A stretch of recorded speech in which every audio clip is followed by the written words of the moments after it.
sommes lundi après-midi, j'ouvre une nouvelle semaine de vlog, j'espère que vous allez bien, que vous avez passé un bon week-end, qu'il fait beau chez vous. J'ai vu que dans le Var et à Lyon, il y avait eu des orages de fou, j'espère que vous allez bien, que tout le monde se porte bien chez vous, qu'il n'y a pas trop de dégâts, que tout va bien. C'est toujours terrible, c'est trop d'intempéries, trop d'extrêmes, de climat extrême, c'est n'importe quoi. Là, il fait chaud d'un coup à Paris, il fait 15 le matin, 30 l'après-midi, c'est une catastrophe. Mais bon, ça va tomber, je crois, samedi, il me semble. Pas vendredi, s'il vous plaît, pas vendredi, mais samedi, je crois qu'il pleut. Alors, j'entame cette semaine en vous disant que ça sera probablement un petit vlog.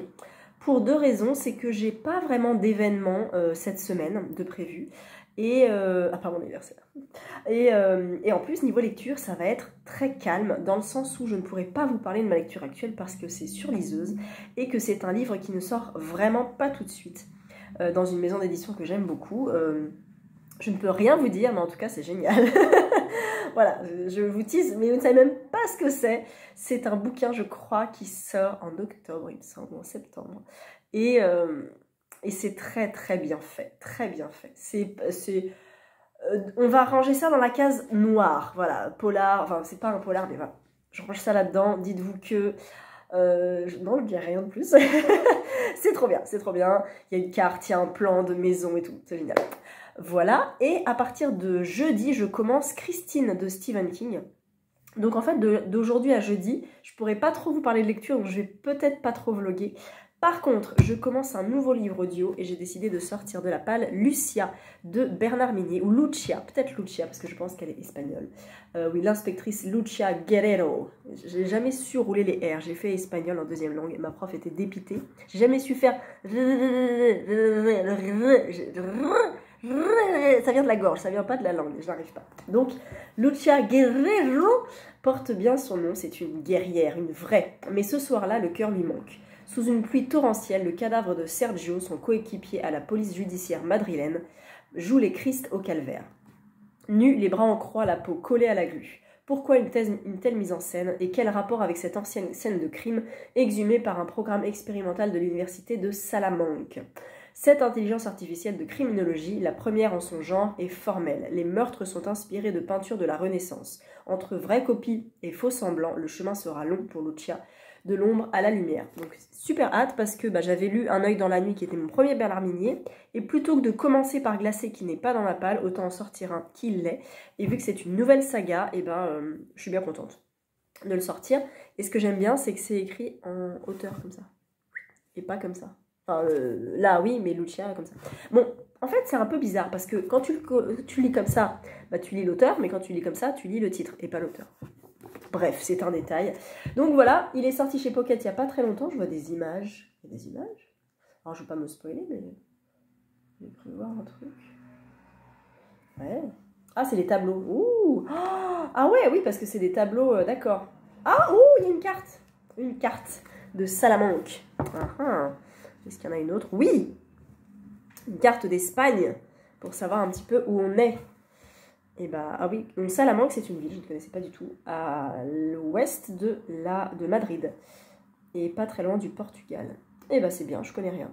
Parfait. Je suis jamais allée en Espagne, mais j'y vais peut-être cet été, parce qu'on va dans le sud, et on n'est pas très loin de la frontière, et il n'est pas impossible qu'on passe à Barcelone pour qu'enfin je voie la Sagrada Familia. Ça fait 20 ans que je crois que j'ai envie de voir la Sagrada. Et là, je crois qu'on va y aller. Je pense que ça va être trop bien. Bref, donc voilà, je commence Lucia en audio tout à l'heure. J'aime beaucoup cette image de couverture. Je trouve ça très rock'n'roll et très sombre. J'aime beaucoup, beaucoup. Il fait 500 pages. Je ne sais pas combien de temps il fait à l'écoute. En sachant que là, je prends la voiture aujourd'hui. Demain aussi, parce que c'est grève et qu'on adore. Donc, je ne prends pas les transports. Donc, j'y vais en voiture. Donc, aussi audio. Et... sûrement la semaine prochaine aussi. La semaine prochaine aussi. Ah, quoique. Bref, il reste pas beaucoup de moments où je vais au boulot en voiture. Parce qu'en plus, le spectacle de fin d'année approche à très très grands pas. C'est la semaine prochaine. Donc, il y a des jours forcément où je prends la voiture parce que je finis à 22 h. Donc voilà. Mais il y a des jours où je prends les transports aussi parce que c'est pas trop tard. Donc je verrai. Mais il faut que je vois de combien de temps. Je crois que j'ai vu 11 h. Je crois qu'il fait 11 h. En sachant que moi je l'écoute pas en 1.1, enfin 1.0, je l'écoute souvent en 1.2, voire 1.3, ça dépend du débit en fait du narrateur, donc ça peut se raccourcir. Ouais, et puis au pire, je le continuerai en version papier, en sachant que l'épreuve non corrigée que j'ai là, c'est un livre qui n'est pas pressé. Je le lis maintenant parce que je le lis en lecture commune avec Estelle, parce qu'on est toutes les deux dans le secret. Mais c'est un livre qu'on n'a pas contrainte de lire tout de suite, on a le temps en fait. Donc si je le fais traîner, même la semaine prochaine et tout, c'est pas très grave. Donc à n'importe quel moment, je peux reprendre Lucia en papier et le continuer pour l'avancer en fait, un peu plus. Mais il y a plusieurs cartes en fait. Ah ouais, de Ségovie aussi, trop bien. Trop cool. Bref, voilà pour ma lecture audio, nouvelle lecture audio. J'ai rien reçu dans la boîte aux lettres, mais j'attends un livre, normalement, cette semaine. Je vois le Douglas Kennedy, là, le nouveau que j'ai reçu la semaine dernière, qui me fait de l'œil, qui me dit « Mange-moi, prends-moi, lis-moi, s'il te plaît. » Attends, Douglas, attends. Donc, très très envie de lire tout ce que j'ai reçu la semaine dernière. Et puis, je me focus là sur ma lecture. Alors, ça fait pas -1 dans la palle, mais là, je fais quand même -1 en palle, parce que je le passe en audio. Donc, ça va. Je crois que je suis à 30, du coup. Mais j'essaie de rien acheter, hein. Ça fait... Je crois que le dernier bouquin que j'ai acheté, c'était Harry Potter. Et c'était il y a... au sortir du no-buy. Donc c'était, je crois, le 12 mai, un truc comme ça peut-être. 9, 10, 12. Donc ça fait 3 semaines. Et ça va, je vais bien. Je ne vais pas en librairie, mais je vais bien.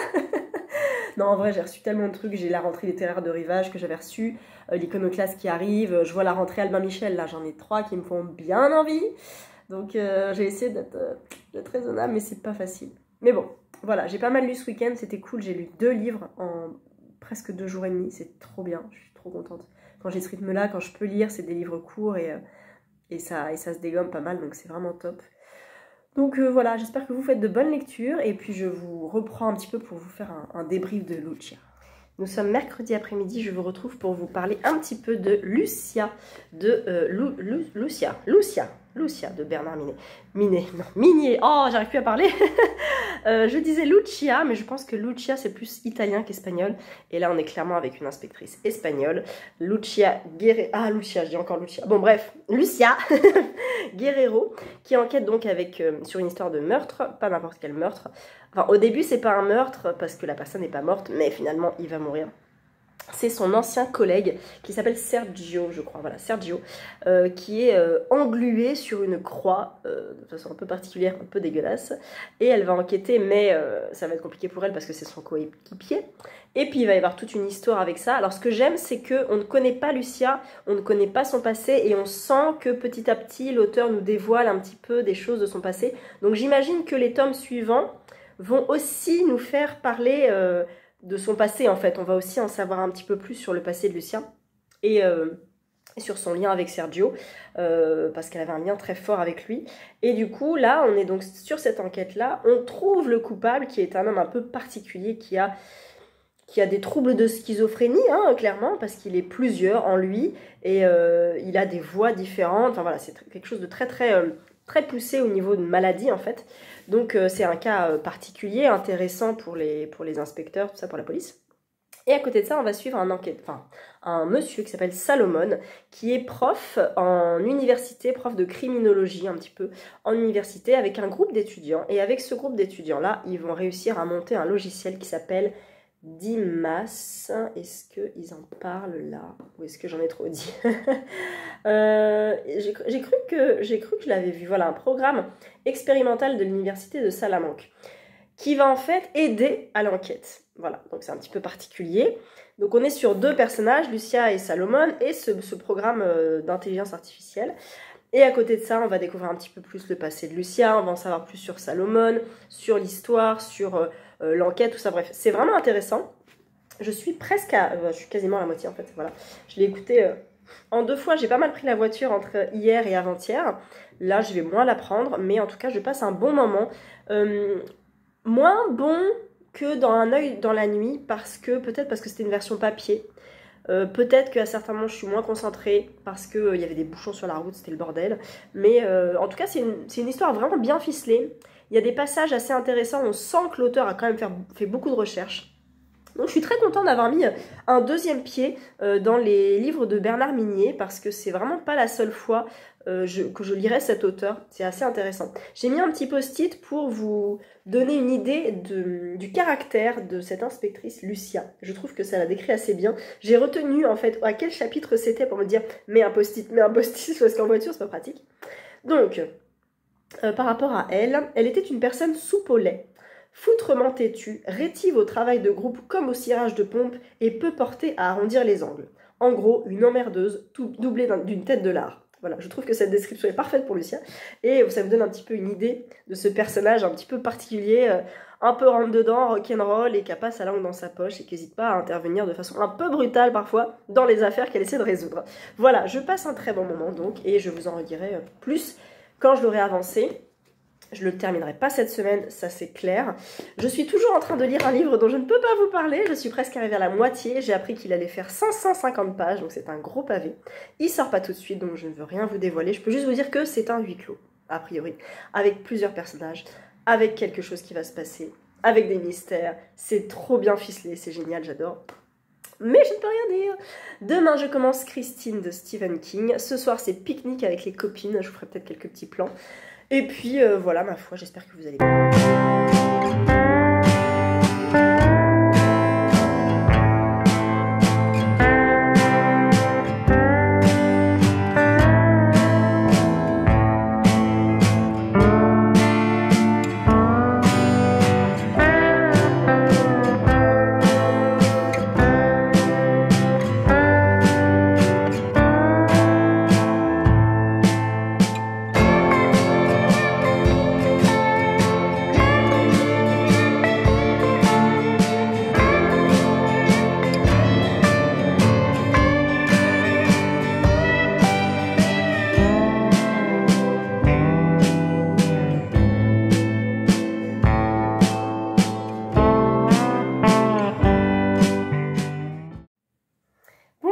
Nous sommes vendredi, il fait beau, nous sommes le vendredi 9 juin et c'est le plus beau jour de l'année.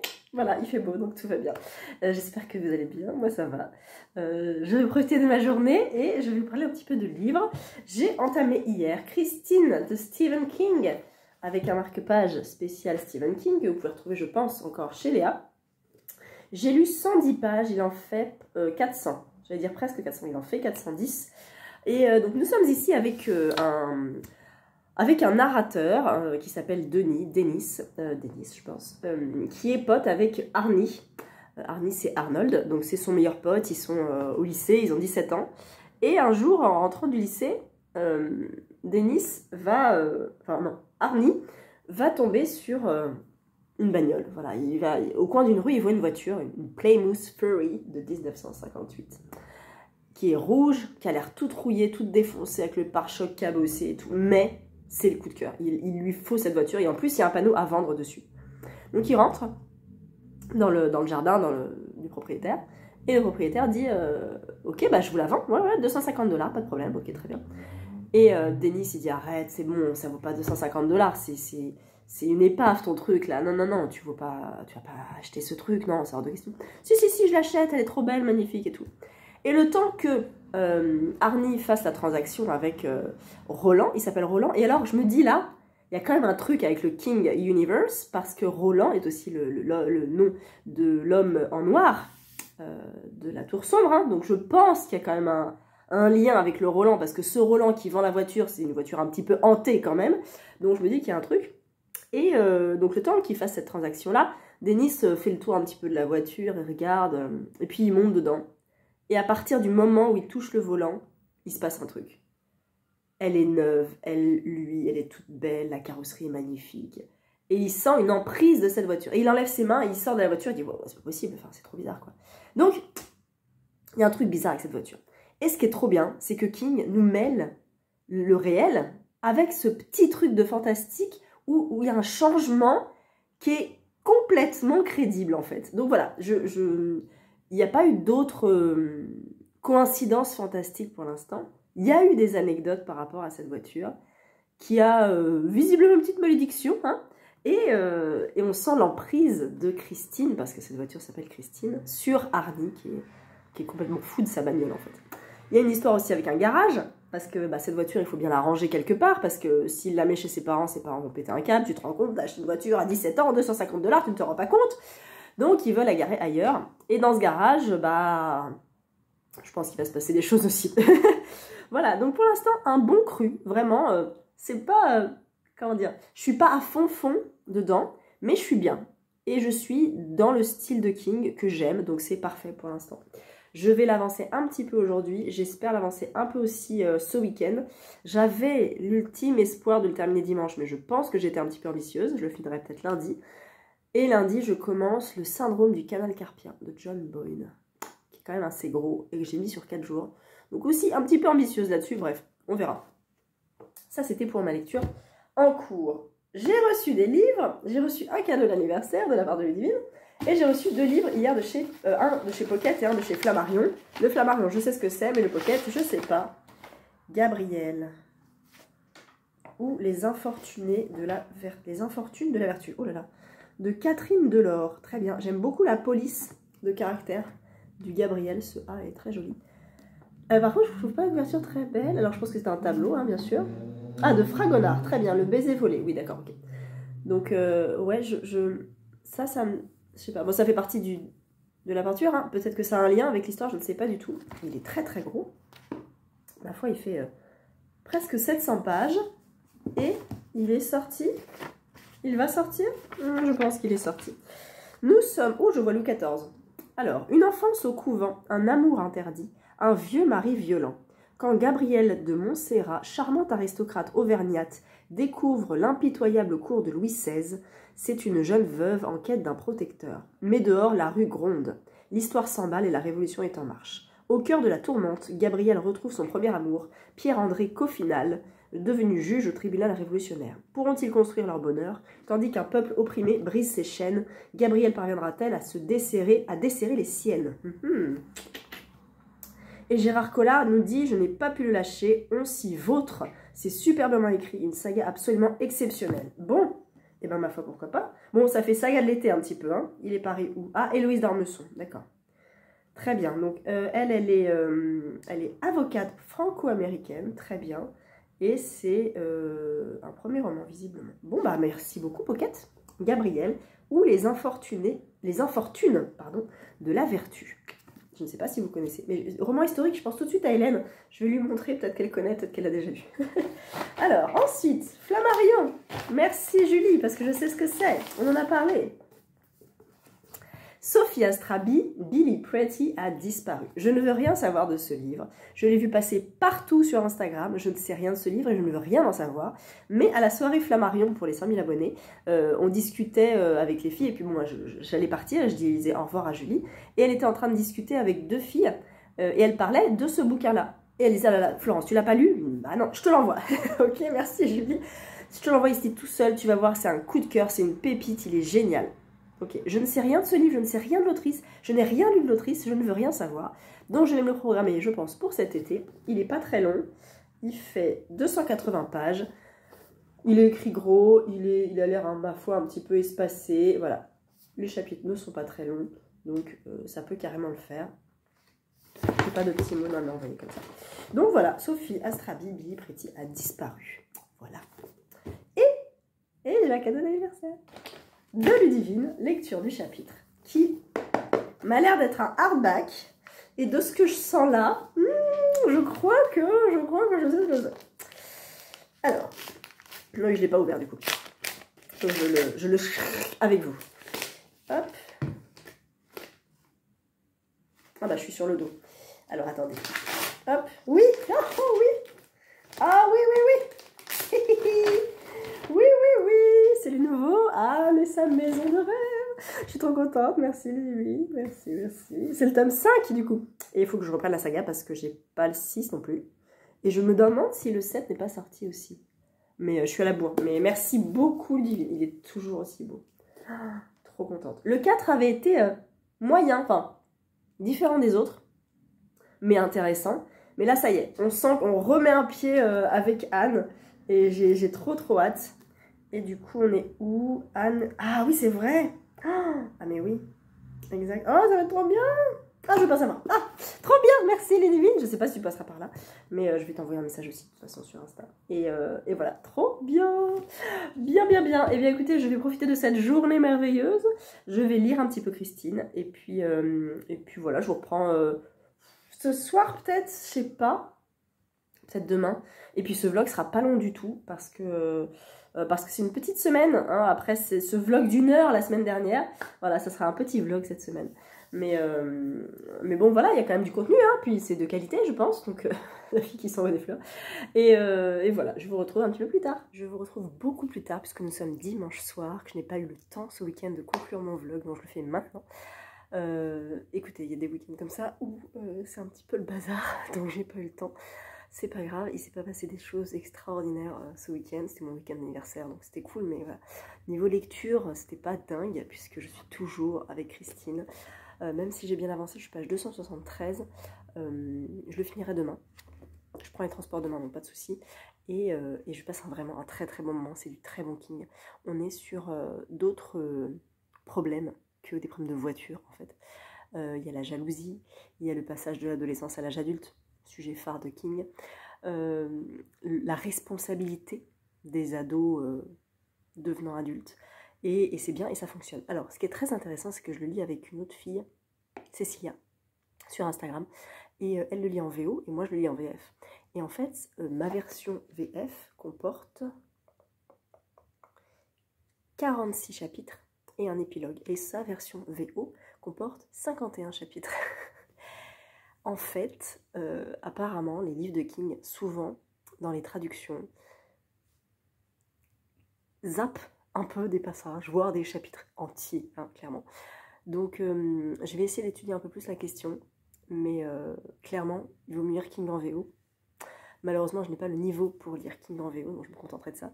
Mais je suis curieuse, en fait, Cécilia me disait que c'était des passages qui, visiblement, approfondissaient un peu plus les personnages et qui n'étaient pas nécessaires, alors qu'en fait, elle les trouve nécessaires et intéressants, justement. Donc je suis curieuse aussi, si jamais vous avez lu King, de savoir si vous avez remarqué, entre peut-être les versions originales ou versions françaises traduites, s'il y a des coupures en fait dans les bouquins de chapitres, de pages, de passages, parce que ça m'intrigue et je vais mener l'enquête. Voilà. Donc voilà pour Christine. Sinon, de la part d'une copine qui s'appelle Marion, j'ai eu un super bouquin, je m'attendais pas à ça. Elle m'a offert La cloche de détresse de Sylvia Plath, qui est sortie chez De Noël, je pense qu'il est ressorti en fait. J'ai pas regardé l'année. Mais je l'avais pas trouvé dans une édition, ouais, 2023, ah bah, clairement. Il vient de sortir, il vient de ressortir en fait. Parce que il a été publié en 72, et là du coup je pense que c'est peut-être une nouvelle traduction. Non. Mais du coup en fait c'est le seul roman de Sylvia Plath et je voulais le lire parce que j'avais adoré Pourquoi pas la vie, qui était une œuvre fictionnelle sur et si Sylvia Plath ne s'était pas suicidée. Et après j'ai tenté le recueil de nouvelles Le jour où Mr. Prescott est mort, j'en ai lu 3-4 je crois des nouvelles, mais j'accrochais pas et je voulais absolument lire la cloche de détresse. Donc je suis trop contente qu'elle m'ait offert, je m'attendais pas du tout à ça, il n'était pas dans ma wishlist, rien du tout, et trop contente, trop bien. Merci Marion si tu passes par là. Voilà, je ne veux pas lire le résumé. Il n'y a pas de résumé. C'est parfait. On parle d'elle. On parle de Sylvia Plath. D'inspiration autobiographique, ce roman offre un regard intime et déchirant sur la condition féminine, la solitude et la maladie mentale. Ça me suffit. Et elle m'a offert aussi un petit jeu qui s'appelle La Relève. Moi, c'est madame qui aura la meilleure punchline pour mettre un gros stop au sexisme. Voilà, trop bien. Donc c'est des cartes. On a ouvert ça hier avec mon conjoint, on a regardé un petit peu. Il y a des répliques, des questions, des trucs, ouais, des punchlines quoi, pour répondre en société. Société patriarcale. Donc voilà, je viens conclure ce vlog là qui est vraiment tout petit, mais bon, comme je vous disais, il y a des semaines comme ça. La semaine prochaine, ça va être pareil, ça va être une toute petite semaine. C'est ma dernière semaine de cours, spectacle au bout, donc ça va être très compliqué, mais je vais quand même essayer de lire. En plus, c'est la semaine à 1000, donc je vais quand même normalement avancer mes lectures. Et puis voilà, j'espère que vous ça va, que vous avez fait des belles lectures cette semaine, n'hésitez pas à venir m'en parler. Et puis voilà, on a lancé, ah oui tiens je le mettrai là, on a lancé le bingo de l'été avec le gang, le challenge du gang. Si vous voulez y participer, c'est un bingo, en fait on a mis des catégories qui parlaient un petit peu à toutes les filles du gang, enfin Angie, Mag et Estelle bien sûr. Et du coup on a essayé de trouver des catégories un petit peu qui parlaient à toutes les quatre, quoi. Donc il y a un peu de tout. Si vous voulez, n'hésitez pas à y participer. C'est du 1er juillet au 31 août. Et voilà, c'est sans pression. On avait envie de faire ça cette année. Donc voilà, on fera peut-être un petit live pour montrer nos pales et discuter un petit peu de ce challenge-là. Voilà, voilà. Eh bien écoutez, je vous laisse là. Je vous souhaite une bonne soirée, une bonne journée, un bon week-end, une bonne semaine selon quand vous regardez cette vidéo. Et puis je vous retrouve bientôt. À bientôt.